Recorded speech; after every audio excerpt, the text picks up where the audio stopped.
ഇപ്പോൾ നമുക്ക് വന്ന ഒരു ഡൗട്ടാണ്, സാർ എനിക്ക് SSC CGL ക്രാക്ക് ചെയ്യണമെന്നുണ്ട്, പക്ഷേ ഞാൻ കോളേജ് സെക്കൻഡ് ഇയർ ആയതുകൊണ്ട് ഡെയിലി 8 hours ഒന്നും പഠിക്കാനുള്ള ടൈം കിട്ടാറില്ല. സോ സാർ കോളേജ് സ്റ്റുഡൻസിന് വേണ്ടി ഒരു സ്റ്റഡി പ്ലാൻ അപ്ലോഡ് ചെയ്യുമോ പ്ലീസ്, ഒരു റിക്വസ്റ്റാണ്.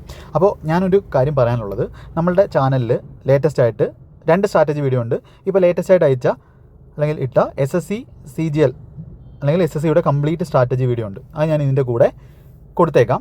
നിങ്ങൾക്ക് ഈ ഒരു പോർഷനിൽ നിന്നും അത് ആക്സസ് ചെയ്യാം. അപ്പോൾ സെയിം ഒരു സ്ട്രാറ്റജി മാത്രമേ, അതായത് അതിലെ കാര്യങ്ങളാണ് നമ്മൾ ഈ എക്സാം ക്ലിയർ ചെയ്യാൻ വേണ്ടി പഠിക്കാനുള്ളത്. അതിപ്പോൾ കോളേജിൽ പഠിക്കുന്നവരായാലും വീട്ടിലിരുന്ന് പഠിക്കുന്നവരായാലും വർക്ക് ചെയ്യുന്നവരാണെങ്കിലും ഇനി അല്ല എങ്ങനെയുള്ളവരാണെങ്കിലും അത്രയും കാര്യങ്ങൾ നമ്മൾ കംപ്ലീറ്റ് ചെയ്താൽ മാത്രമേ ഒരു എക്സാമിന് വേണ്ടുന്ന കാര്യങ്ങൾ അത്രയും കാര്യങ്ങൾ കംപ്ലീറ്റ് ചെയ്താൽ മാത്രമേ നമുക്ക് ആ ഒരു എക്സാം ക്ലിയർ ചെയ്യാൻ പറ്റത്തുള്ളൂ.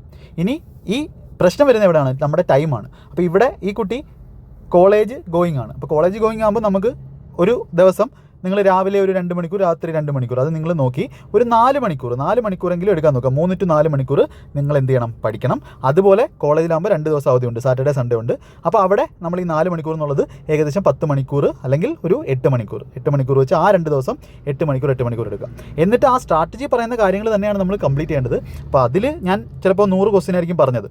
അപ്പോൾ ഇവിടെ എന്ത് ചെയ്യുക? ഈ കുറച്ച് സമയമുള്ളവർ എന്ത് ചെയ്യുക? 50 ക്വസ്റ്റ്യൻ ചെയ്യുക ഒരു ദിവസം, അല്ലെങ്കിൽ ആ ക്ലാസ് അതിനനുസരിച്ച് ആനുപാതികമായിട്ട് നിങ്ങൾ എന്ത് മാറ്റുക. ഇപ്പം അവിടെ ഒരു മോക്ക് ടെസ്റ്റ് പറഞ്ഞിട്ടുണ്ട്, 2 മോക്ക് ടെസ്റ്റ് പറഞ്ഞിട്ടുണ്ടെങ്കിൽ ഇവിടെ ഒരു മോക്ക് ടെസ്റ്റ് ചെയ്യുക. അപ്പോൾ അവിടെ എത്ര ക്വസ്റ്റ്യൻ ചെയ്തിട്ടുണ്ടോ അതിൻ്റെ കുറച്ച് ചെയ്യുക. അപ്പോൾ നിങ്ങളൊരു കാര്യം മനസ്സിലാക്കേണ്ടത്, ഇപ്പോൾ വർക്ക് ചെയ്യുന്ന ആളാണെങ്കിൽ നമ്മൾ എന്തായാലും ഈ സമയം കൊടുക്കണം. ഇത് കംപ്ലീറ്റ് ചെയ്യാൻ എത്ര നമ്മൾ സമയം കൊടുക്കുന്നോ അതനുസരിച്ച് എന്ത് ചെയ്യും? നമുക്ക് അതിൻ്റെ റിസൾട്ട് കിട്ടും. ഇപ്പോൾ കോളേജിൽ പോകുന്നവർക്കോ വർക്ക് ചെയ്യുന്നവർക്കോ അവർക്ക് സമയം കുറച്ചേ ഉള്ളെങ്കിൽ അവരെന്ത് ചെയ്യും? ബാക്കി വീട്ടിലിരുന്ന് പഠിക്കുന്നവരെക്കാളും കൂടുതൽ സമയം എടുക്കും എന്ത് ചെയ്യാൻ? ഇത് കംപ്ലീറ്റ് ആക്കാൻ. അത്രമാത്രമേ വ്യത്യാസമുള്ളൂ. അപ്പോൾ ഇപ്പോൾ കോളേജിൽ പോകുന്നവരാണെങ്കിൽ എന്ത് ചെയ്യണം? സെയിം സ്ട്രാറ്റജി തന്നെ. സ്ട്രാറ്റജിക്ക് വേറെ വ്യത്യാസമൊന്നുമില്ല. ഒരു രാവിലെ 5 to 6 ഇന്ന ചെയ്യണം, 7 to 8 ഇന്ന ചെയ്യണം, അങ്ങനെ ഒരു സ്ട്രാറ്റജി ഞാൻ ഉണ്ടാക്കത്തില്ല. അത് ഒരു പോസിബിൾ ആയിട്ടുള്ള കാര്യമല്ല. ഇപ്പോൾ ഒരാൾക്ക് വർക്ക് ചെയ്യുന്ന കാര്യം വേറെ ആൾക്ക് വർക്ക് ചെയ്യണമെന്നില്ല. നിങ്ങൾ അത് വൃത്തിയായിട്ട് കാണുക. 2 സ്ട്രാറ്റജിയും കണ്ടോ? ഇതിലുള്ള 2 സ്ട്രാറ്റജി വീഡിയോയും കണ്ടോ? അത് 2 കണ്ടിട്ട് നിങ്ങൾക്ക് മനസ്സിലാവും എന്തൊക്കെയാണ് ചെയ്യേണ്ടത് എന്നുള്ളത്.